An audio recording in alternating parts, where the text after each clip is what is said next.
Good evening, this is Philip Fieldy Music, and tonight we're doing a tier ranking of the albums of UFO. I am including the EP, A Misbehavin', um, and I am going to do the last album that they put out, the covers album, so I am going to include it as well. No live albums, no compilations. So, alright, let's get started. So, yeah, English rock band in London, 1968 was the founding year. Transitional group between early hard rock and heavy metal. Final lineup: Phil Mogg on vocals, lead guitarist Vinnie Moore, rhythm guitarist and keyboardist Neil Carter, bass guitarist Rob DeLuca, and drummer Andy Parker. They had gone through several lineup changes, leaving Moggs as the only constant member, and had disbanded 3 times. The band's classic lineup comprised Mogg, bassist Pete Way, keyboardist Paul Raymond, and former Scorpions guitarist Michael Schenker, who is to me, my favorite part of this band. In May 2018, Mogg announced that he would retire from UFO after one last tour as a member of the band in 2019. However, their farewell tour was set to conclude in 2022 before it was canceled due to Mogg's health issues. Mogg confirmed UFO's third disbandment in April 2024. Yeah, last little thing. Over a career spanning 5 decades, released 23 studio albums, including 1 album of cover songs, 14 live albums, which we will not cover, and 16 compilation albums, which we will not cover. I mean, 23 is enough. They achieved moderate success in the late 70s and early 80s with several albums and singles. Sold over 20 million records worldwide. Some of their most recognized songs include Doctor Doctor, Rock Bottom, Natural Thing, Lights Out, Too Hot to Handle, and Only You Can Rock Me. UFO are considered one of the greatest classic hard rock acts and often cited as one of the key influences on the 80s and 90s hard rock and heavy metal scenes. They were rated number 84 on VH1's 100 Greatest Artists of Hard Rock. Now, that being said, in America, or at least from the stuff I was listening to, I may have heard the name of the band, but I never heard any of their songs before on the radio or anything like that. So this is brand new to me. So somebody who's more of a fan might have a way different opinion of their albums than I do. But there's some I could not stand, and I really did not like them, and there's some I really did like. I have none that are no skips, so I didn't put that in the tier thing. So we're just going to do A, B, C, D, F school grades here. I believe we hit every one of these letters, so let's go ahead and start it off with the first album. Let's go down to UFO 1, 1970. Alright, so debut studio album by British rock band UFO. See anything else is interesting in this. I'll probably go through the personnel on it. Yeah, okay, so the genres on it: space rock, psychedelic rock, garage rock, hard rock. I mean, the ones I see in almost every thing, and I'm probably going to start reading them when we get to that, but it says hard rock, heavy metal on almost every album. Personnel: Phil Mogg on vocals, Mick Bolton on guitar, Pete Way on bass, and Andy Parker on drums. So let me look at my notes on that. Alright. So I appreciated this album. I think it was cheesy in parts. But overall, it's a very good blues and space rock album. Good debut. Favorite tracks off of it were the first track, Unidentified Flying Object instrumental. I like Boogie for George as well, and Melinda, Come Away Melinda as well. Were my top 3 favorites from it. My least favorite song was Shake It About. So yeah, so I am going to put that one in the B category. All right, so let's go to the part 2. So UFO 2 Flying, 1971.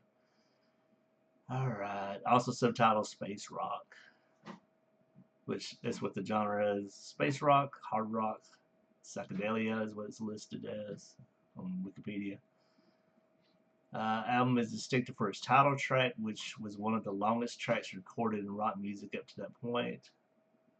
Yeah, it's like 26 minutes, 30 seconds. They really should have left that off or trimmed it down. I think they were just trying to get a really long, because I don't think all of that was deserved, and that's why it goes down for me.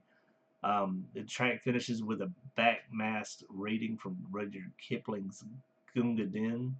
Though I belted you and flayed you, by the living God that made you, you're a better man than I am. Gunga Din. And slowly the phrase, yes, we know it's all been done before. All right, so same personnel. But my favorite songs off of it, Starstorm, Prince, Kajuku was my least favorite. Um, yeah, Flying, I could trim it down. I would keep it if we could trim it down, but if we're going to keep it, I would take it off too. And that Prince Kajuku, the vocal effects on that one just mess with me. Um, so yeah, I'm gonna put this one in the D category. I didn't really like it that much. That's why I only have one favorite song from it too. I think that it was just okay for the other ones. So not off to, well, I mean B. You got B and a D, so they equal out to the C. It's not bad. Okay. So next we have Phenomenon. Um, let's go back to that. Phenomenon, 1974. So it took some time. Is the band's first album after German guitarist Michael Schenker joined them, replacing Mick Bolton, who exited. So genres rock and hard rock. All right.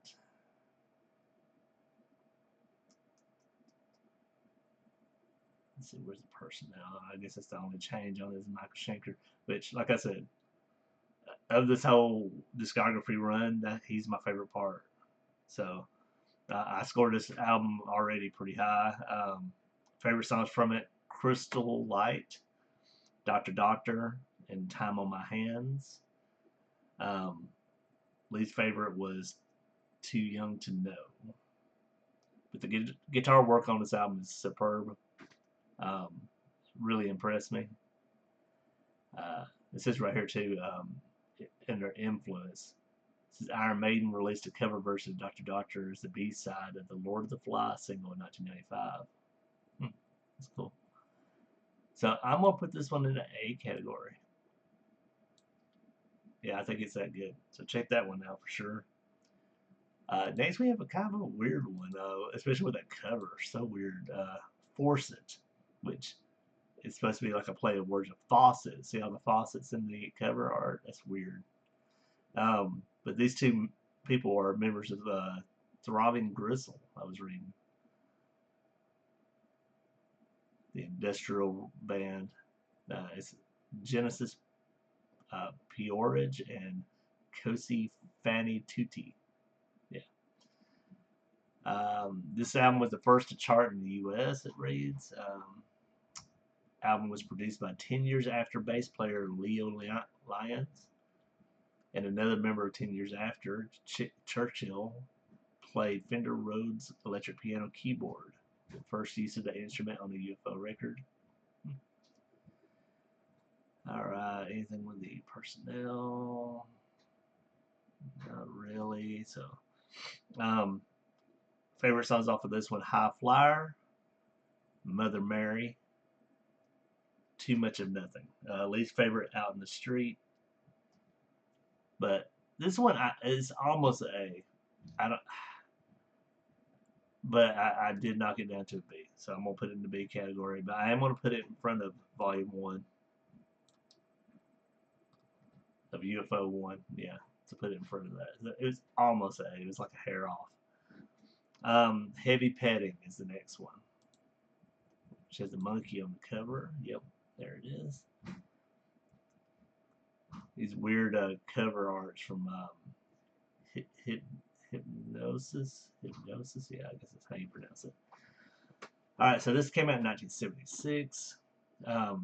This is the first UFO album to feature a full-time keyboard player as a member of the band, making this their first record as a five-piece.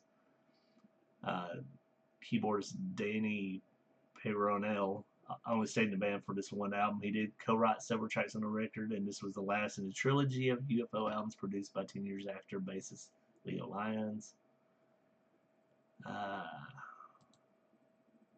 Making sure everything was recorded. All right, so let me look at the personnel. Yeah, so we got the Danny Peyronel.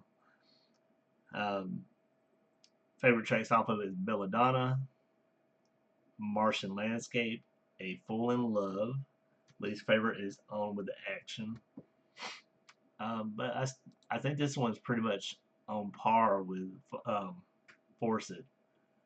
I think I like Force It just a little bit more. No, I like Heavy Petting more, so I'm gonna put that there. So there. Yeah, they're both pretty close to A there. All right, next we have, to me, which I know it's a spoiler for the rest of it, but it's their best album in my opinion. Lights Out. This came out in 1977. All songs are originals except for Alone Again Or, which is a cover by the band Love. This reached number 23 on the Billboard 200, and it's the band's highest charting album in the United States. In the UK, it hit number 54 and stayed on the chart for 2 weeks. And it goes into the hard rock, heavy metal genres over there. So I believe that's the last time I'm going to mention that. I don't think it varies from that after this. It's the first to feature lush string arrangements alongside more complex song structures than on previous albums. Ron Nevison produced it, brought in Alan McMillan to handle the string and horn arrangements, and the most notable song to feature orchestral coloring was Love to Love. Lights Out is also the first UFO album to feature Paul Raymond on keyboards and rhythm guitar.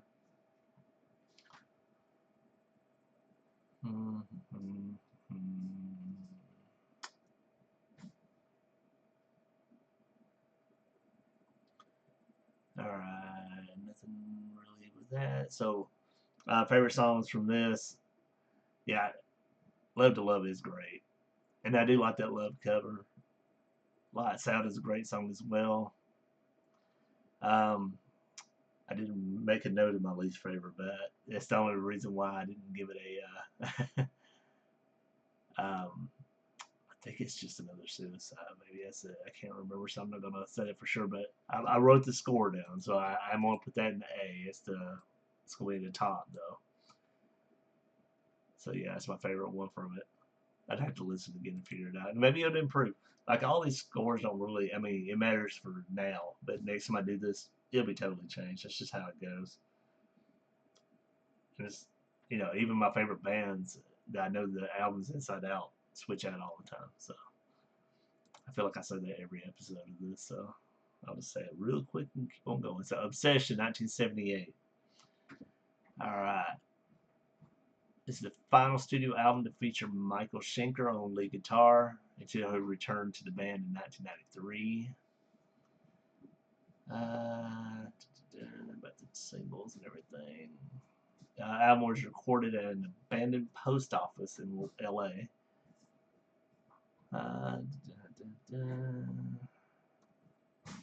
Alright, favorite songs from that is Only You Can Rock Me, Looking Out for Number One, and Ain't No Baby. Cherry was my least favorite song on it. But the album started off really strong at the beginning and it just fell off towards the end. So it did not end very well to me. So that's why I'm going to put it in the B category though. Still better than UFO 1. It's not bad. I think it's not going to stay this way. I'll just go ahead and say that now. But this is pretty favorable for a band I never heard of before. It's not bad. Alright, so No Place to Run is next. 1980. Band's first record to feature Paul Chapman on the guitar. And the album is produced by George Martin. of the Beatles fame. The album cover appeared in different varieties in the UK, although the only difference was the color of the title. The album yielded one single, In Blood. But, and I've heard this from other, because I always like to check out what other people's ranking after I've already decided mine. Um, and also what the band thought. They thought the whole thing wasn't a good fit with George Martin, and that it came off pretty flat. Um, I can agree with that, but I don't think it's that bad. I've heard a lot worse from this band, to be honest. So, favorite songs from it is Mystery Train, Gone in the Night, and Youngblood. Least favorite was Letting Go. So I'm gonna put this one in the B category as well. Uh, yeah, I'll put it right. Keep on pushing UFO 1 back, but it's all in the B categories there. All right, so next we go to The Wild, the Willing, and the Innocent, 1981. They self-produced this album after not liking George Martin's production. Lonely Heart was a minor UK hit. Former Wild Horses keyboard player Neil Carter replaced Paul Raymond, who left to join Michael Schenker's group after a disagreement with singer Phil Mogg. However, according to guitarist Paul Chapman, Carter, though credited on the sleeve, did not play keyboards on the album. So there's a quote of him talking about that. The original keyboard was, as usual, designed by Hypnosis. And favorite songs from it was Chains, Chains, Long Gone, and Profession of Violence. It's Killing Me was my least favorite.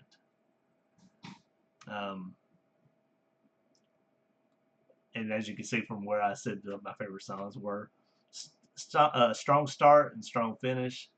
In the middle is weak. So I'm going to put this one in the D category. It's kind of meh. Do I like it better than... Yeah, I do like it better than UFO 2, so I'll put it there. Alright, so next we have Mechanics. 1982.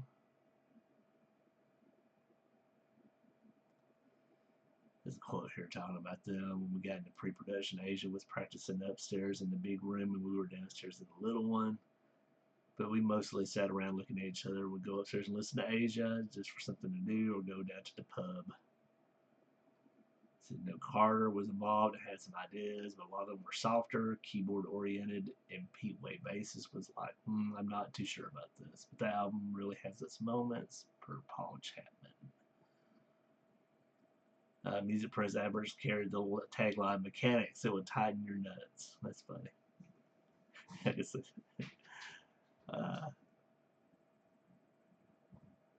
This is Way left to join former Motorhead guitarist Fast Eddie Clarke and Fastway.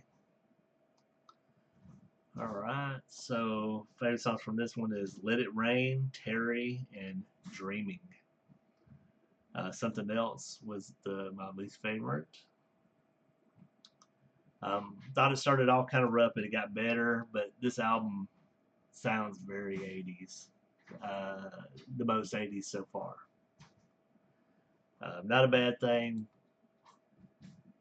but the 80s are pretty hairspray. So I think I'm gonna put this at the very end of the B. So I do think I like UFO 1 better. Got a lot of B albums. It's really good.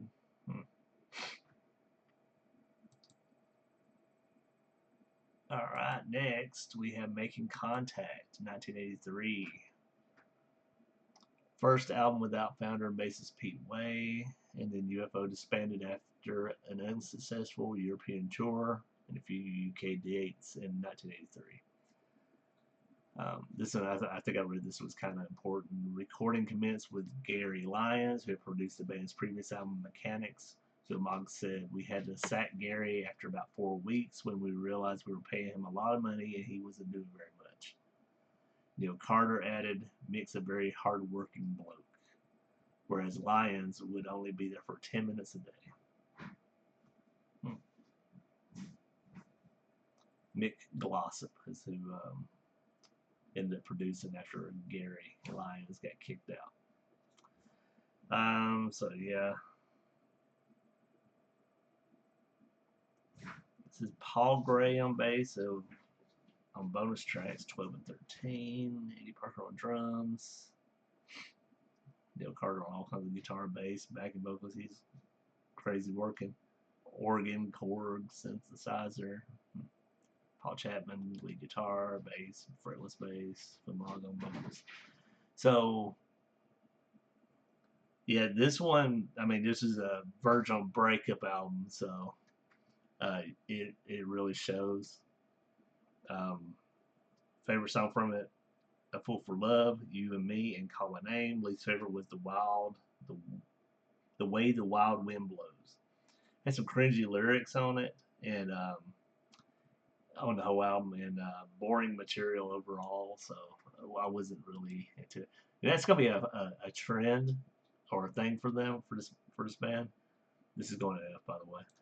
Um, there are some really cringy lyrics on a lot of these songs, especially as we keep on going. I think this was the start of the cringy lyrics, but yeah. So next we have Misdemeanor. This is in 1985.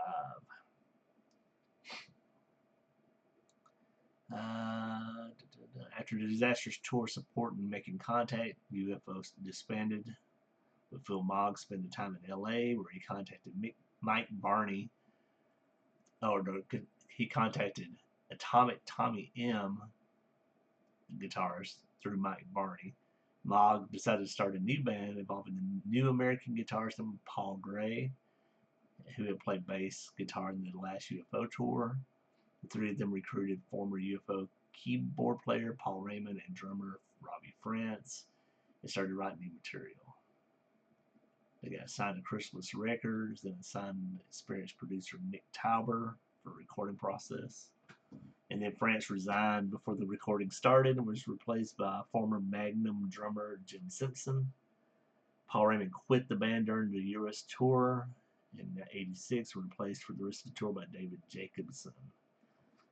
So a lot of strife on this album as well. This one's bad album.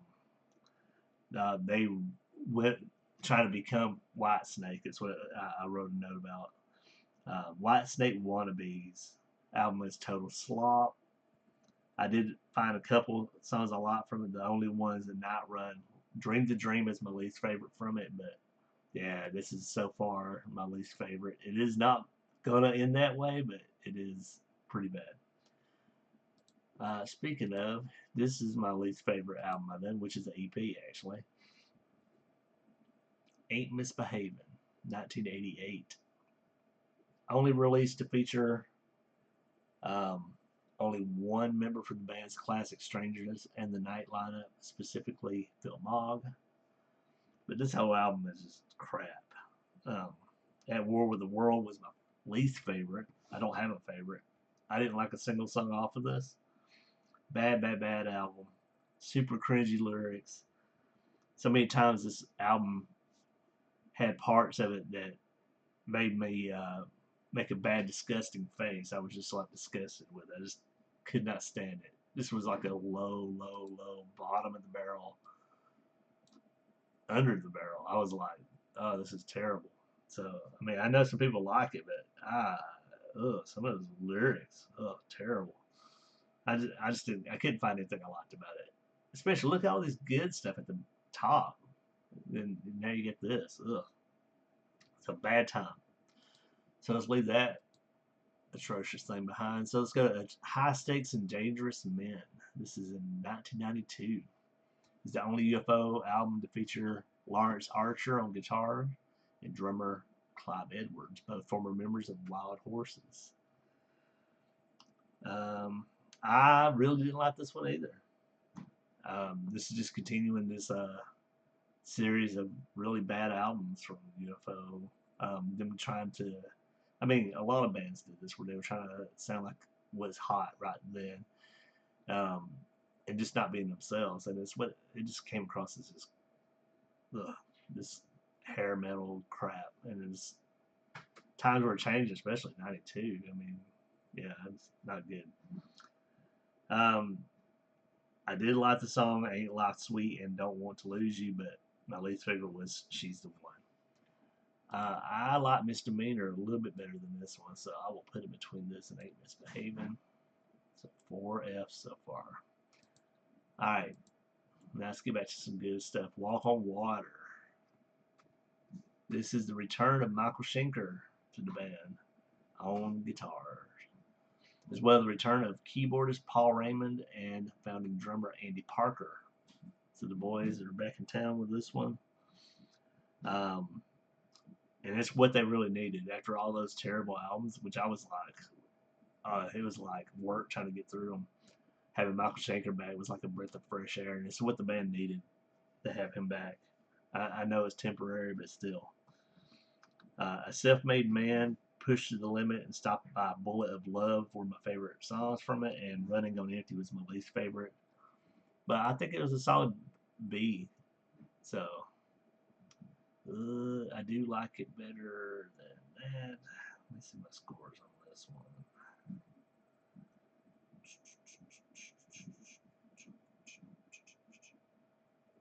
I think I would put it there. Yeah. I do think that's a pretty good album. Alright, next we have Covenant.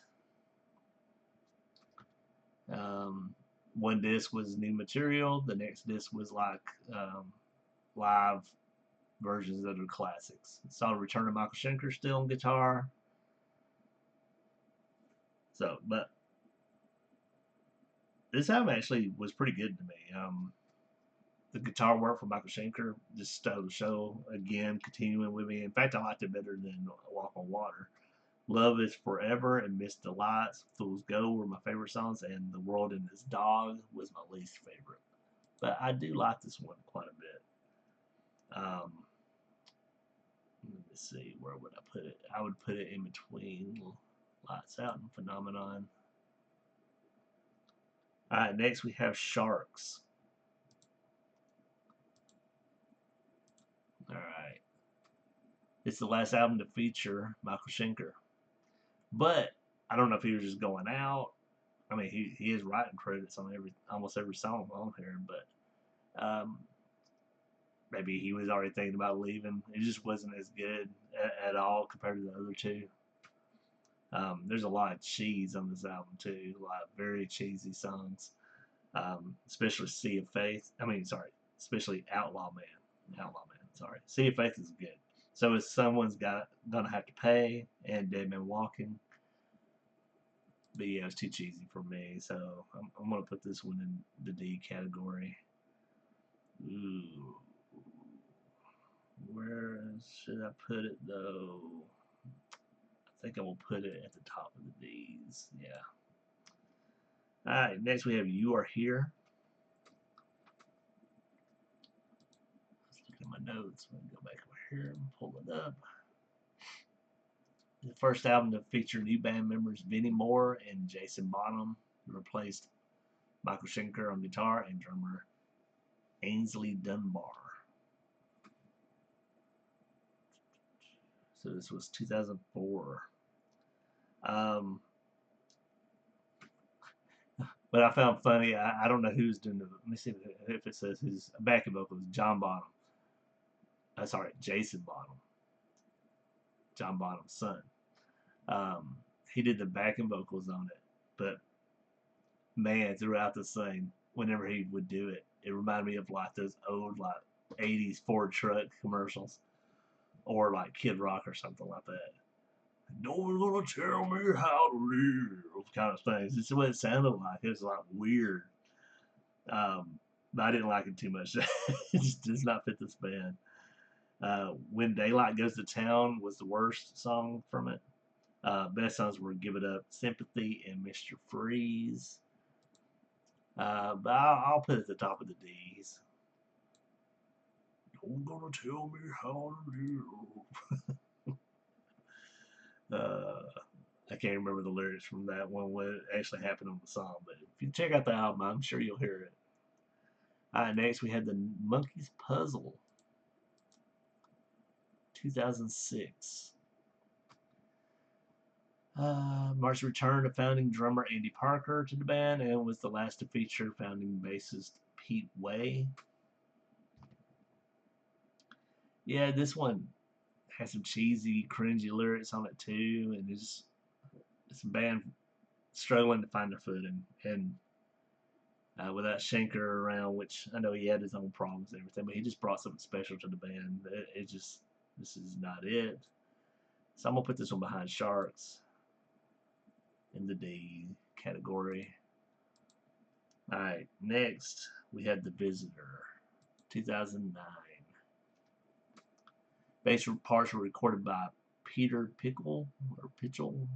Since there are no writing credits on the album booklet, they are posted on UFO's official website in 2009, I guess. Yeah, something special, I don't know.